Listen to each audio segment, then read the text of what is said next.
Community, community, community. We all want it. We all need to build it. And yet, a lot of us don't have time to build it or to learn and to nurture those relationships.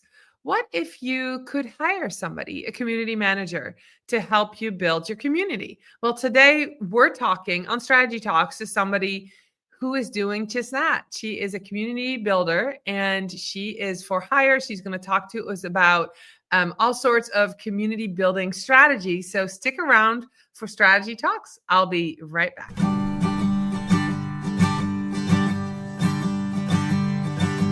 Let's strategize together. Let's hear it from an expert. Join the conversation, it's informative and free. You and me, let's talk some strategy.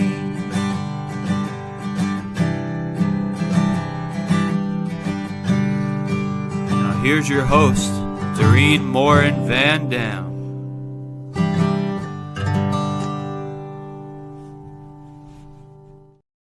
Hello, everybody. My name is Morin-van, and we're back with another episode of Strategy Talks Live. I was just watching this intro video, and it says, with experts from all around the world. Well, we've had experts from Curacao and Suriname and the Netherlands and all different countries. And today we have somebody joining us from France. So I am just so excited to be here. If you're watching us live on LinkedIn or Facebook or YouTube, let us know where you're watching from. And if you are watching this Strategy Talks episode on the replay, put hashtag replay in the comments if you have a question, because myself and my guest would love to answer your questions. As always, if you're here at Strategy Talks podcast listening to us, be sure that we welcome you here, and we are very excited that you're taking time out of your busy day to listen to Strategy Talk. So without much further ado, I am ready to talk about community and community building strategies with my friend Tama. How are you, Tama? Hi, everybody. Hi, Doreen. How are you today? Good. I am so excited you're here. And, this is a funny story, guys. So I started doing these LinkedIn videos, these short videos, and all of a sudden I've got Tama just commenting and liking and engaging. And I was like, I got to get to know her. So found out a little bit more about her, find out she is a American living in France. And so I asked her to be on my show. And I just think this is how relationships are built online, right?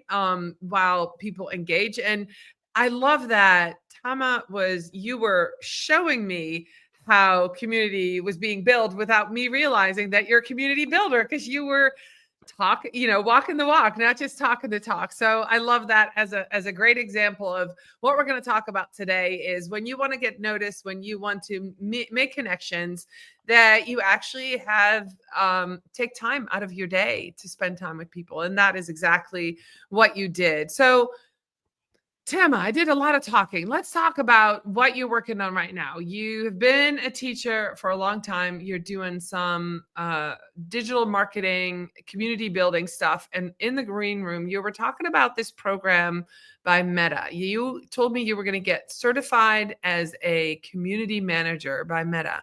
Can you tell me a little bit about that program and why you are taking the steps to get certified?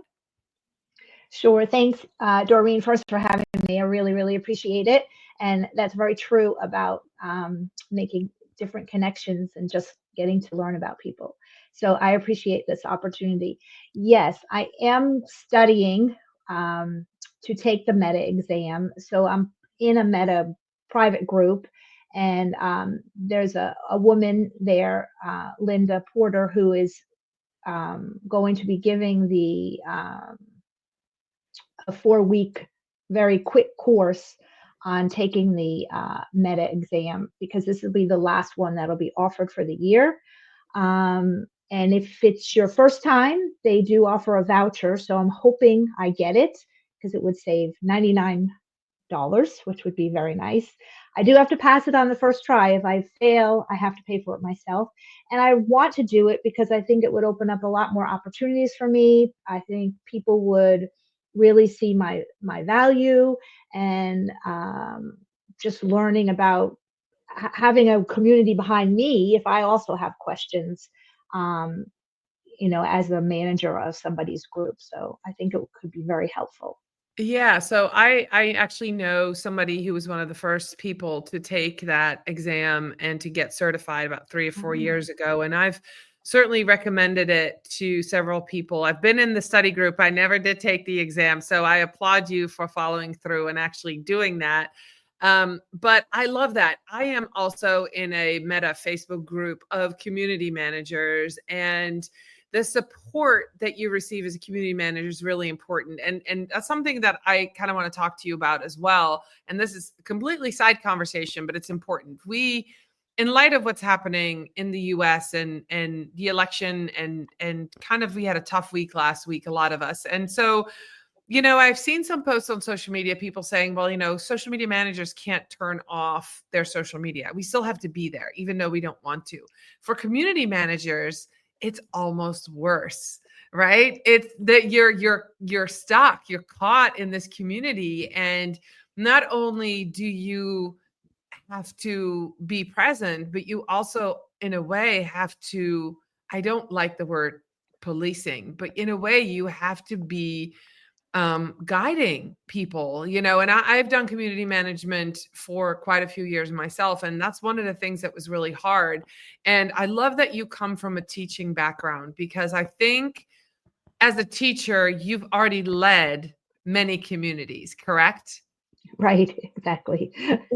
Every time you have a classroom, you have a community. And Exactly, and exactly. so those lessons and the wisdom that you have in teaching, because a lot of community management is teaching people how to behave, what is acceptable, right? You're smiling because I know this is how it is.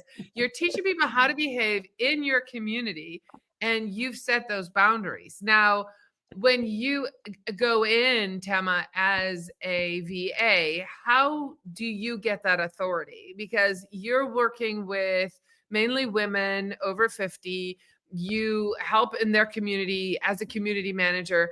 How do you set yourself in that group as the authority? And I would love to know that, because I think that's something that, people can struggle with for sure. Sure. Thank you for that question. I think first the community would have rules, that have to be set up. So when somebody wants to join the community, they have to answer those specific questions. Um, and so they kind of know, okay, if we're not going to have this kind of language and this kind of conversation, then maybe you can't belong. And you can, you know not decide to you can exclude somebody if they don't answer certain questions. Sometimes it's even just one question they missed. I know one time I tried to join a community and I skipped the question and they said no. Yeah. So I had to go back. So I think you have to establish those rules first, and then just being there in the community and, um, being showing people, this is what the community is, this is our mission, these are the kind of things that we have, the kind of people that we want in our group, and just sort of encourage that the positiveness. I know that there always can be those negatives that are going to come up, but we have to, we don't want to turn off those voices, but we have to be very strategic in how we kind of move around in those communities. Yeah, so I have a follow-up question. So when you go into a community, and I think that there's quite a few people who are curious about that, what works right now? And I know you have a Facebook community that you're in charge of. What works better right now? Is it you going in as Tama and talking, hey, I'm the community manager? Is it you going in as a page? Is you going in under the name of the other expert and, in their profile, which is kind of frowned upon? How do you establish yourself as that community manager in that community? What is working right now? I know Facebook groups specifically have gone through a huge kind of overhaul in the last few years. In a way, not an overhaul. It's kind of been stagnant. I think about 2 years ago, there was a big firing at Meta. And I do believe that a lot of the Facebook group people, there just hasn't been really much progress in Facebook groups. There hasn't been many changes, new features. And so I believe that's a direct result of what happened there. So I do know that algorithms change. I have experience like talking into the void and not getting anybody in the community to hear me. So when we're talking about community engagement strategies, number one is, how do you present yourself as a community manager to be heard? I think you have to show up all the time, whether you're, posting content on behalf of your client. You've got to be in there connecting people to other people, just making it a reason for them to return. There's so many different ways you can make that engagement happen, but I think you have to be in the forefront. And also the person whose community it is, the person who wanted the group, really needs to be a part of it too. And I think you I work love together. that. Can you repeat that one? Can you say that again? Because this is something that's really tough. Yeah, the person who wanted the group really needs to be as much of a part of it, engaging with people as the community manager. Okay, this is really important. I have tried to jumpstart several communities for clients who don't really like to be on social media. And when their voice isn't in the group, it's really, really hard to grow that community, because initially a community is started because they follow either a brand or a person that they connect with. They have that personal connection, they come in. And then once they're in, you have these engagement strategies to keep them there. And then, they're going to start liking the other people and the community manager. But initially it's that voice. So if that voice is missing, people come in and then they leave. Exactly. So you said you have to be in there all the time. Tama, give us like an example. Does that mean every hour on the hour, 5 minutes? Is that half an hour in the morning, half hour at night? Is that 8 hours straight? Like, what is your No. strategy? Because we want Yeah. to know, like, what is working? This is the kind of stuff that I think a lot of us are curious about. And even social media managers who want to dip their toes in the water of community management, we don't know how to price this. We don't know what's needed. So you have this expertise right now. What do you do? Well, I think first, as a manager, you create some kind of a calendar, so you can schedule the content. Now, just like if you're on LinkedIn, if you're scheduling content, you have to be available to answer comments. And I think, you do need to be in there, whether if it's a time zone difference, you've got to, within 24 hours, I believe you really need to make a comment. And I try to do it maybe 4 to 5 hours. I mean, every couple days, like every other day. So maybe 2 hours a day, just to be in there, because people aren't commenting. But if it's stagnant, I want to go in there and kind of see if I can move the needle a little bit. Okay. too. Yeah. Do you use, and this is a loaded question, do you use the @everyone tag? Have you used it? How do you use that strategically in Facebook? I've used it in the past. Sometimes I just tag a specific person. Sometimes it's just a general post that's going to everybody. Maybe it's something we want them to look in the guides, or it's just a general content, followed by some kind of a question. And if somebody responds, then it might be to a specific person. The @everyone, if it's like if it's a huge group, I don't know if I don't think that's such a good idea, because not everybody wants that piece of content. Yeah. I've left groups because they were tagging @everyone every day. Yeah. So if you're listening to that, don't do that unless you are purposely reducing the size of your group. Yeah. So community engagement strategies also means that we want more people in our community, Tama. What kind of things are you currently using, or have you used that were successful to grow your group, the group that you're in charge of? I would love to know, what have you seen that works? Where are people coming from? Um, a lot of times I would go into the other social media and see if I could pull from see what's happening in those groups. I would, the person whose group it is, we work together to find ways to get more people to come in, especially because of, whatever their group is about, they probably have connections. And, I don't want to go into another group and like steal people or anything No, like that. But, it's helpful if the person we work tangent to get, other people to come in, just making it really engaging once people see it also, I think makes a difference. Because if it's, you have a post and it's been a week ago and you're in this group, there's nothing there for me. I mean, I've been in groups where I'm in there, but there's nothing that's keeping me except for the welcome post, which is, I think, really important.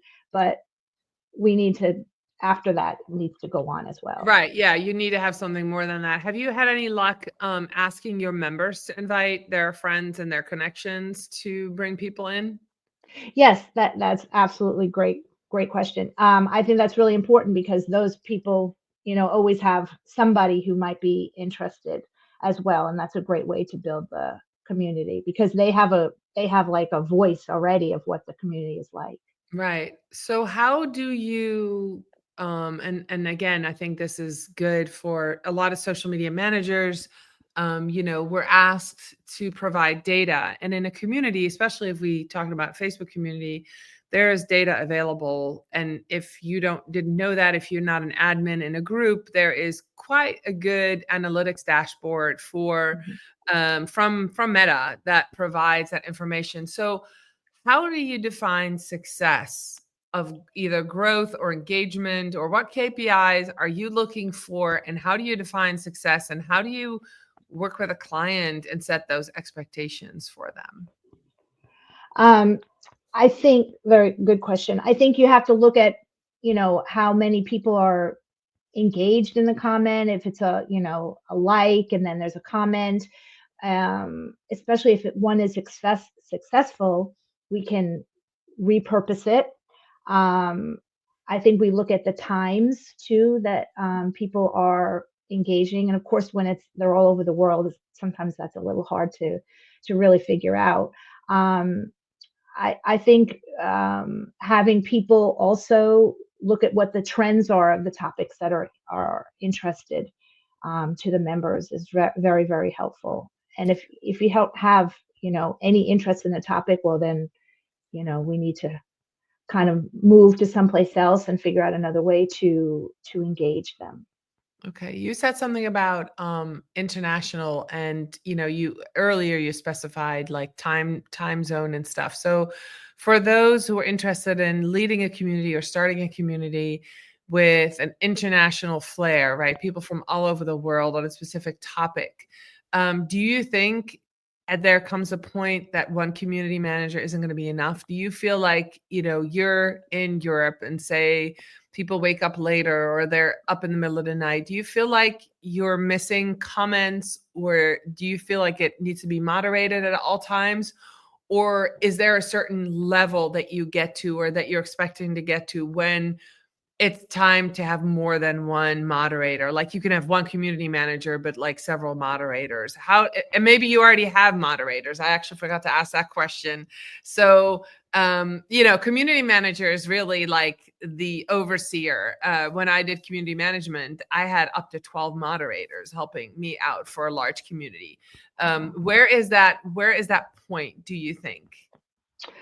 Yeah, that's a great question because I think especially if you have a large international audience, I haven't experienced that yet, but I think it would definitely be a great suggestion to have a moderator maybe in each different time zone, especially if you're at 3,000-4,000 people in a group. You can't answer questions if it's the middle of the night, of course, and I mean, there's ways around, but I think it would make sense to have another person that could help you. Yeah, yeah. Tama, you're a little bit early in this journey, but I think it's fair to say you've probably seen some discord in your group, that somebody was upset or had a bad day or was misunderstood or felt attacked. How, and I know you're going to take the Meta Community Manager course where they address some of those things. So Mhm. for somebody listening that might be happening to their group right now, there's a person in there.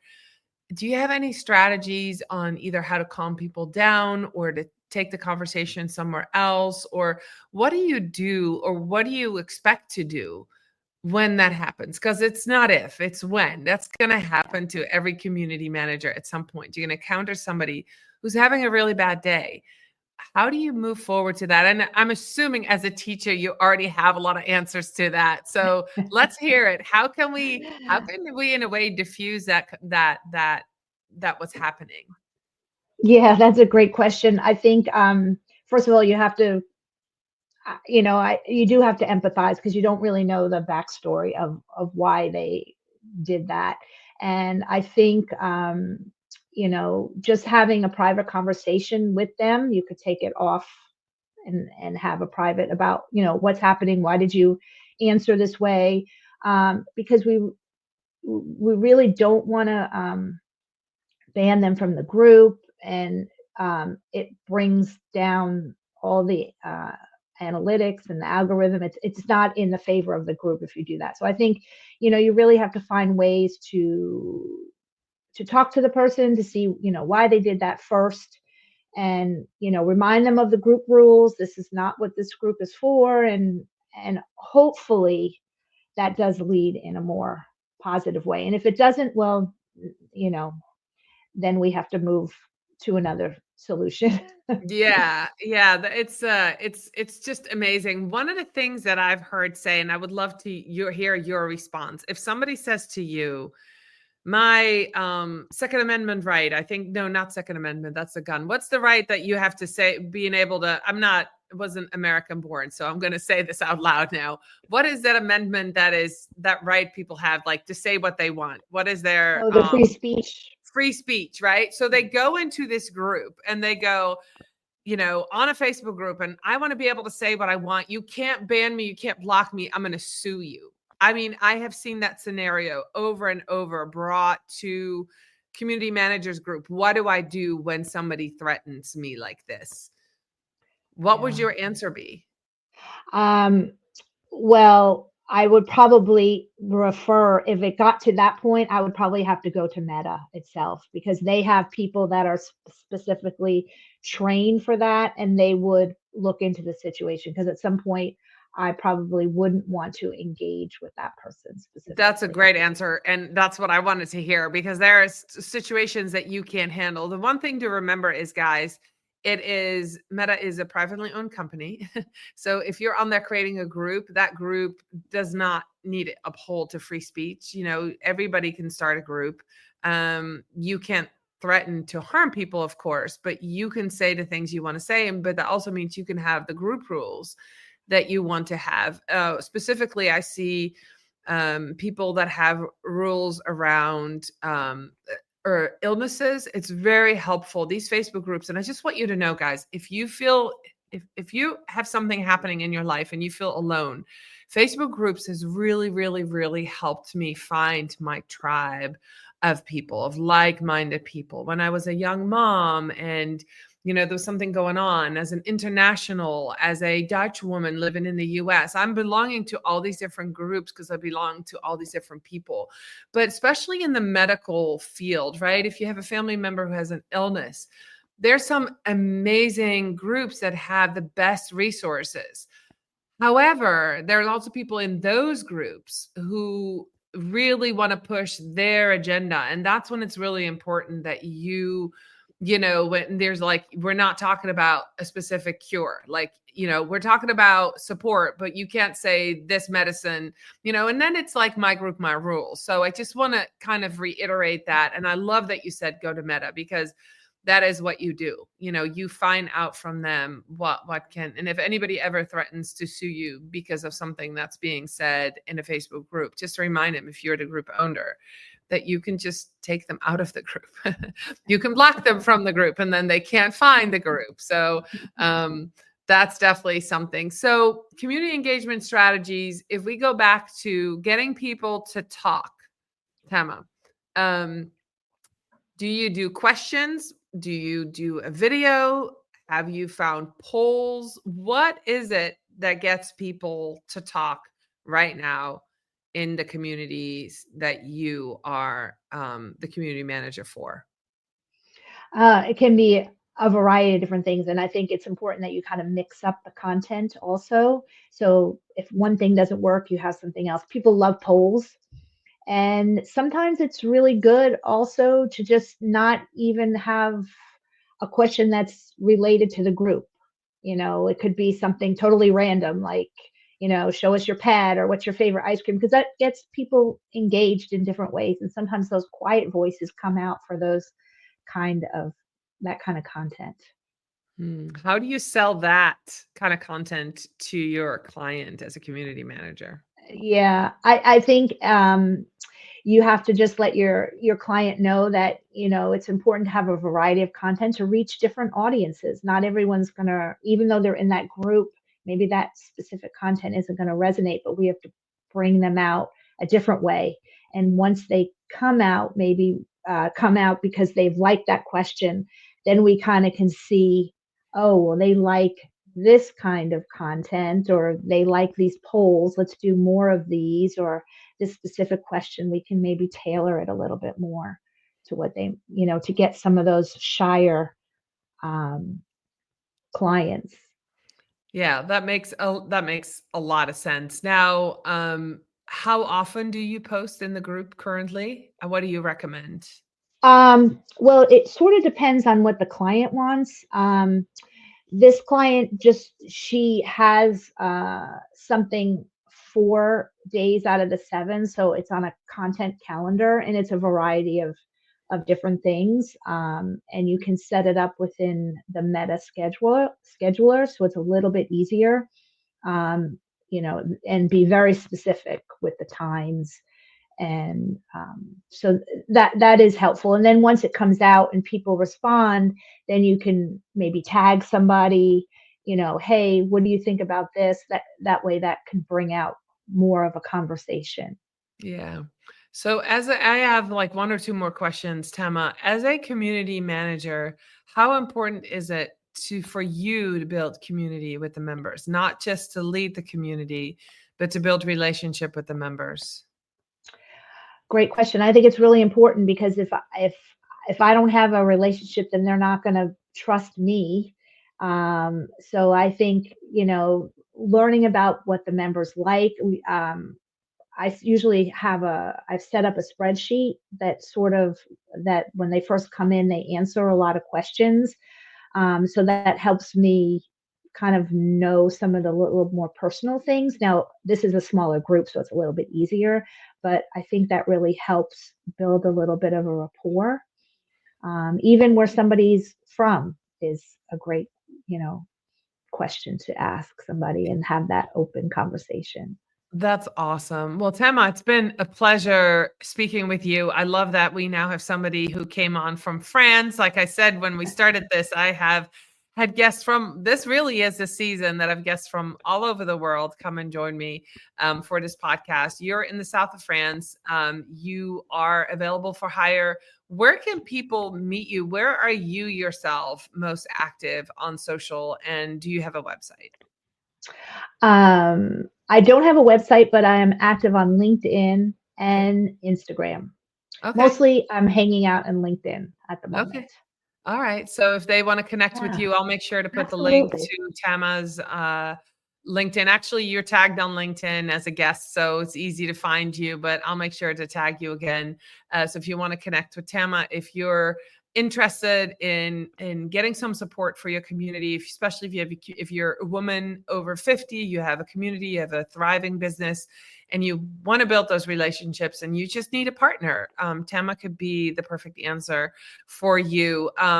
Good luck on your certification. I'm very excited for you. I've received several certifications over the last few years, and they have made a difference, not just even having that little badge on my LinkedIn, but learning this stuff. So I'm excited for you to go and learn more about Meta and their community management and how they, best practices and stuff. I know I highly admire the people that I know that have that certification. So kudos to you. Always a teacher, always learning, I think.